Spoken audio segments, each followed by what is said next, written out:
voices of thousands of school children have blended with the singing of America and God Save the King as citizens of today and the citizens of tomorrow gather here at the international border between the United States and Canada in observance of Armistice Day and as a message of peace to the world. This program has been arranged by the Veterans of Foreign Wars and the American Legion of the United States and the Canadian Legion of Canada to remind this continent of the dread of war and the humanity of peace. We stand here a scant 100 yards from the smooth, peaceful waters of beautiful Puget Sound. Beyond that, to the west, spreads the mighty Pacific, and far beyond the reach of our ears, the rumble of guns and the march of death in the war-torn Orient. In sharp contrast is the picture here before our eyes and the vision of what lies to the eastward. Directly above our heads, towering some 60 feet in the air, rises one of the most beautiful monuments on the American continent. Beautiful not alone for its majestic form of concrete and the simple dignity of its architecture, but beautiful also for its great significance. Erected as a monument to 100 years of peace between the United States and Canada, it stands today as a sentinel of friendship between two good neighbors. To the eastward stretches this imaginary line for nearly 4,000 miles over land and water. Nowhere along that line stand armed fortresses glowering menacingly at each other, bespeaking bitterness, mistrust, and hatred. In their place stands this simple portal of peace, portraying its story of confidence, trust, and friendship. We are gathered here today to read anew the simple and beautiful story that is inscribed upon this monument, a story that reveals a volume of the history of the United States and Canada. The words, Children of a Common Mother.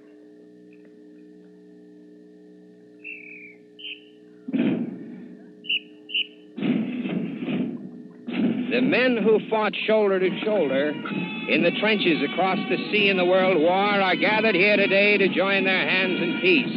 The 7-time state champion drum and bugle corps of the Albert J. Hamilton Post of the American Legion from Bellingham, Washington, approaches the Peace Arch now from the south. The contrast of blue and white in their martial uniforms and the glint of their bugles adds a flash of color as they march in perfect unison across the turf. These American veterans march across the border to Canadian soil on a mission of peace. From the thousands of Canadian spectators off to our left comes the rumbling of thunderous applause as they sense this symbolical gesture of friendship.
The music stops, and on its dying notes we hear in the distance the music of a martial band.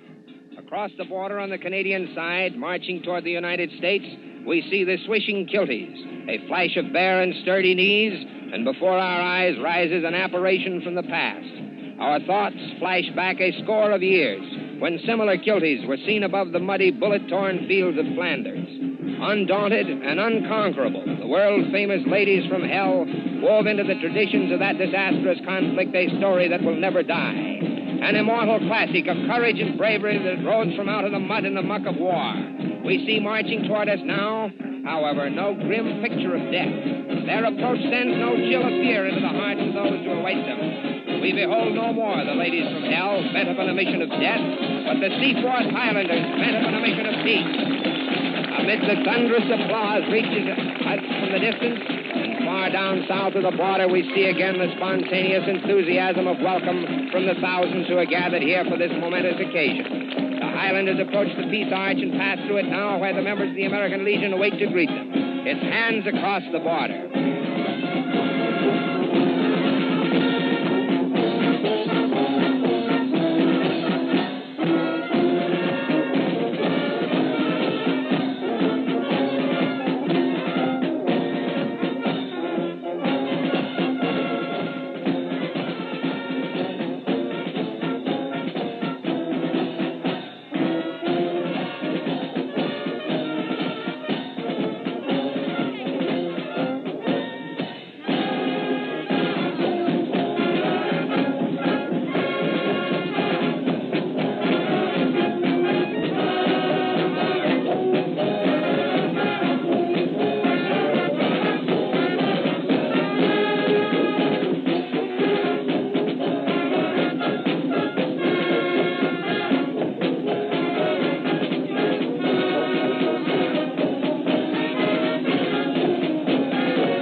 Let us pray.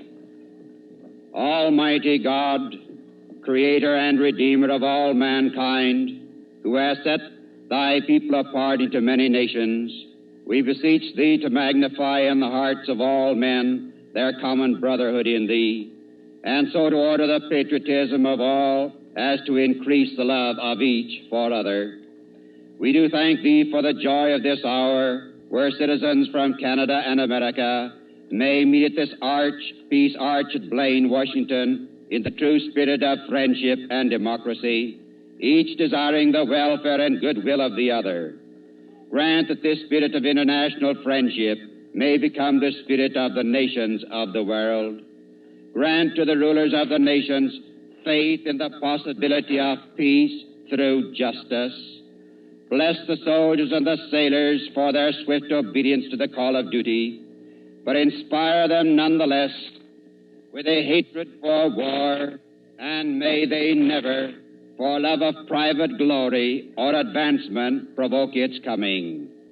May the young men of today still rejoice to die for their country with the valor of their fathers, but teach our age nobler methods of matching our strength and more effective ways of giving our life for the flag. O thou who art the captain of all the ages, hasten the day when there shall be war no more. May all men holding place of responsibility remember that thou hast said, I am come that ye might have peace. May the nations of the world accept thee as their great captain, and through thee secure the peace that surpasseth all understanding, thus bringing to the world a freedom and a democracy that shall have no end. These favors we ask in the name of our Redeemer. Amen. You have just heard the invocation by Reverend Edward A. Wolfe, State Chaplain of the American Legion. Now a tribute to peace and continued friendship between two sister countries expressed in the ringing voices of youth. Future citizens who must carry the torch of peace reach out with eager hands. Thousands of school children from the United States and Canada blend their voices with the singing of the Canadian national anthem, O Canada.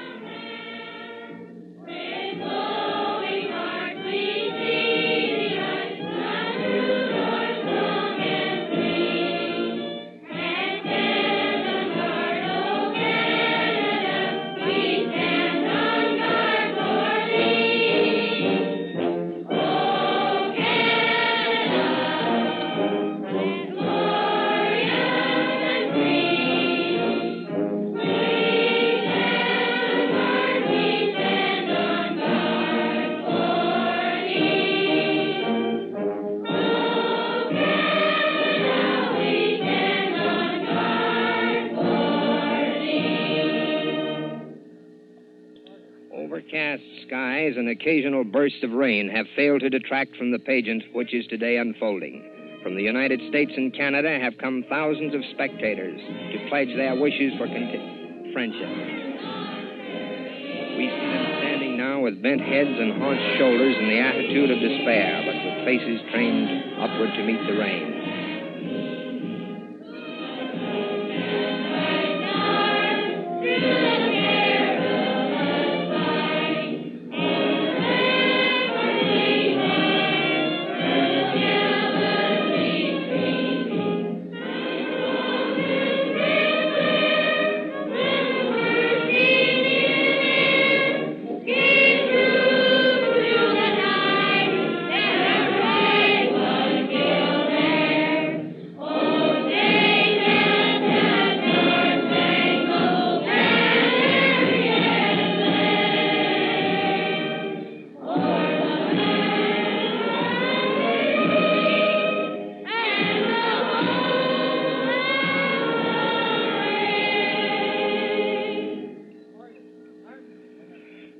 Dr. T.J. Rasmussen of the American Legion, Master of Ceremonies, is about to introduce the speakers of the day. We are proud to present as the representative and speaker for the United States one of Washington's distinguished citizens, a man who is pleased to stand on this great international boundary, fortified with the most powerful armaments in the history of mankind, goodwill, understanding, and brotherly love, and express to you our joy in the continuance of a glorious peace and friendship. Dr. Ernest N. Hutchinson, Secretary of State for the State of Washington.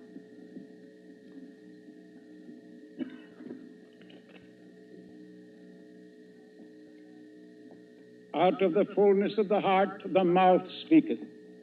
As I left Olympia yesterday, Governor Martin bid me say to you of British Columbia and Washington, God bless you. In any time of worry or the beginning of fear, let us acquaint ourselves anew with him and be at peace. Thereby good shall come to us. These twin nations born to Mother England were conceived from the desire for liberty to worship the Spirit of God in peace and to find a spot on earth where the things of the Spirit and the things of trade should work together daily side by side. Always, our record shows, spiritual things have held dominance over baser business policies. The things that are God's are still rendered to him, and beyond all other nations, we too have prospered. 2,000 years ago, a skilled laborer learned in the law and proclaimed by the voice of God, Thou art my beloved Son. This day have I begotten thee. Presented to the world a new view of life. He denied the survival power of force and proclaimed the survival power of the Spirit. This pulling power in human fellowship, the attraction between human spirits, this homely radiance of human fellowship in international relations may justify the hope of a social state of sympathy and mutual understanding, friendship, and love. A new hope may lie in that more and more groups of people are forming who perceive that much in this teacher's theory certainly is more promising than any dependence in continuing the line of failure, always ending the opposite theory of pomp and force. In the light of one worldwide exhibition of force not yet paid for, and the angry glow of another in the making, sheer intelligence and common sense are examining his theories as perhaps offering the best security of the future. The little leaven of filial accord, filial respect, and friendliness between the people of these twin nations may leaven the whole lump of international dealings.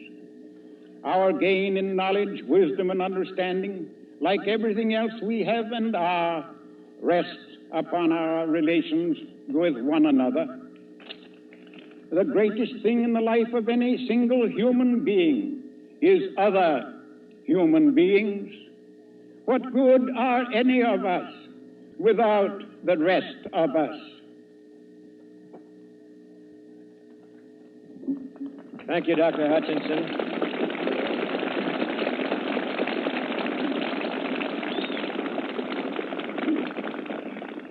It is with an almost overwhelming feeling of pride and joy in my heart that I welcome and present to you one of Canada's foremost soldiers of the World War who is with us today in the loving cause of peace.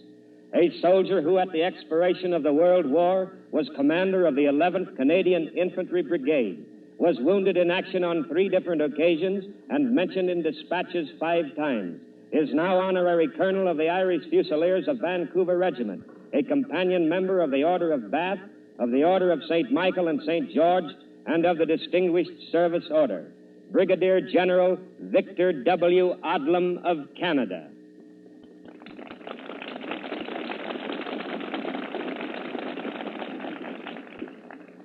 "19 years ago today, I went, as rapidly as a powerful motor car could take me, from the strangely silent battle lines at Mons to Paris, and saw the capital of France for the first time in my life.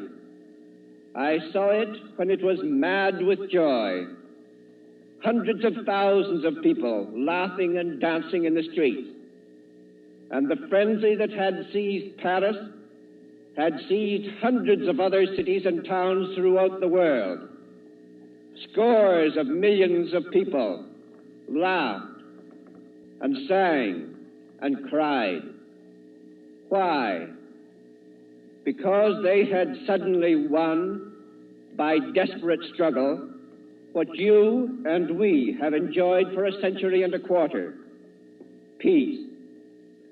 Our occasion today is a celebration of this 125 years of peace, because we hope that the century and a quarter which have passed will be but as an incident in the great chain of centuries of peace to follow. And we have reason to believe that they will follow, for our friendship and understanding have withstood many shocks.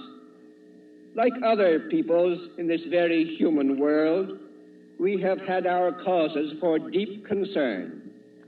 And had we been unreasonable peoples, animated by the spirit which is driving Europe and Asia mad, we could easily have found cause for quarrel. But we will not quarrel. We have chosen the better way. We see the boundary in the friendly light which colored the vision of the men who erected this significant peace arch. We come to it, and through it we gaze at you with level eyes. For we do not contrast our 12 million souls of today with your 130 million, but instead we count on our side the might of the great British Empire, of which we form so proud a part. Our association in that empire gives us a right to walk side by side with you, with our heads high, knowing that we walk and talk as equals.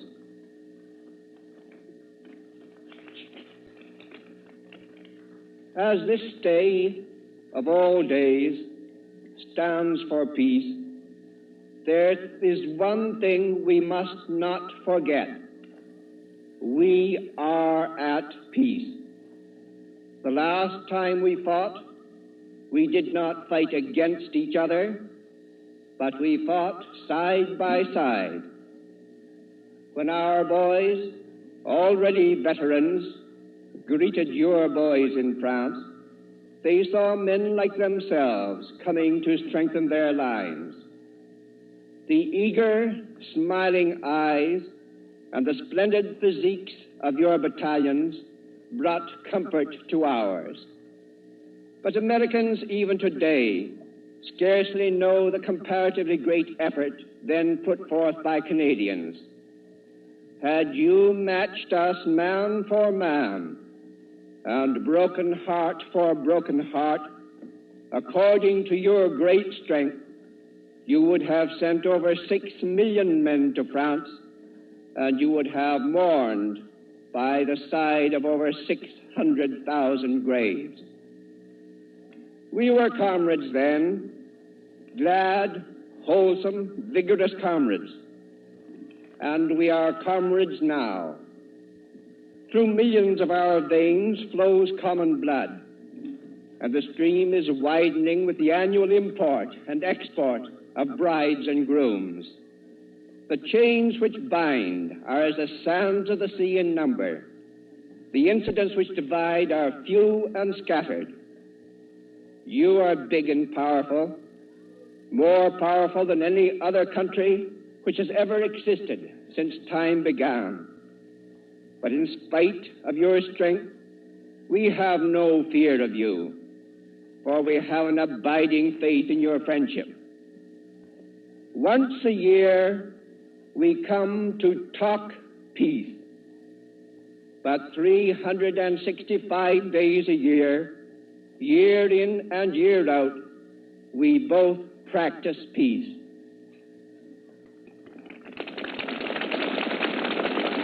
You have just listened to Brigadier General Odlum and Secretary of State for the State of Washington, Hutchison. The Eagles Band from Bellingham, Washington, is here to extend a fraternal hand of friendship to the veterans of both nations. Theirs has been the music accompanying the singing of the school children here today, and now they prepare their own salute. Standing south of the border, facing the peace portal, their eyes rest upon the assembled members of the American Legion Drum and Bugle Corps and the Seaforth Highlanders. Above the arch, on its northern side, floats the Canadian flag, and south of it, on a parallel standard, floats Old Glory. Our flags stand in unison above this great monument, not as the belligerent markers proclaiming the last frontier of each country, but rather as the symbols of two great nations standing in peace and harmony side by side. This is the picture that stands before us as the Eagles Band expresses its salute with music, O Comrades.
Under the shadows of the arch, we see a stir of movement.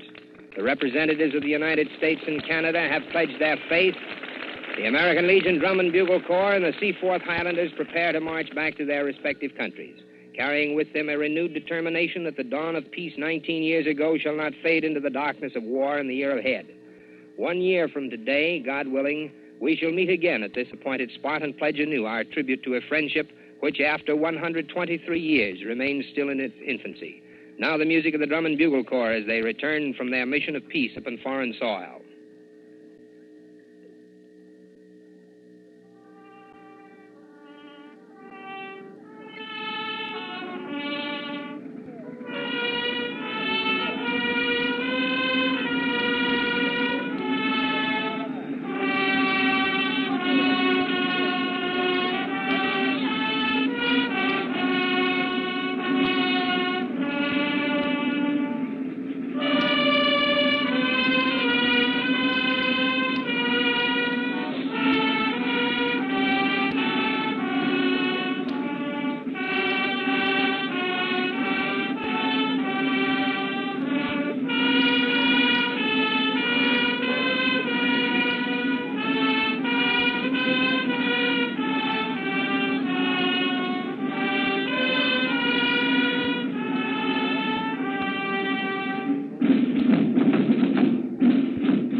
Has originated at the Peace Portal on the international boundary between the United States and Canada and released for the Special Feature Department of station KBOS in Bellingham, Washington. This is the Mutual, Don Lee.